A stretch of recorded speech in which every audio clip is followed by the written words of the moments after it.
Tinnitus relief remedies vary based on the underlying cause of the condition. Some common remedies include avoiding loud noises and using ear protection. Exposure to loud noises can damage the inner ear and worsen tinnitus symptoms. It is important to avoid loud noises or wear ear protection in noisy environments. Managing stress. Stress can make tinnitus symptoms worse. Stress management techniques like mindfulness, yoga, and meditation may help reduce stress and improve tinnitus symptoms. Changing diet. Some foods and drinks like caffeine, alcohol, and salty foods can worsen tinnitus symptoms. It may be helpful to reduce or eliminate these items from your diet. Sound therapy. Sound therapy uses external sounds to mask or reduce the perception of tinnitus.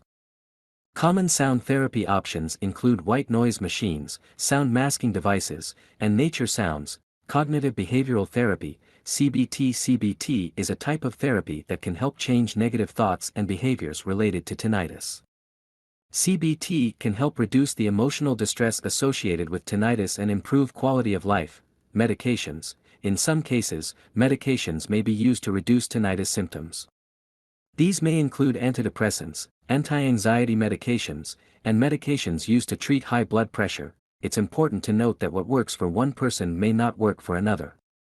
It's always best to talk to a healthcare provider before trying any new treatment or remedy for tinnitus. They can help determine the underlying cause of your tinnitus and recommend appropriate treatment options.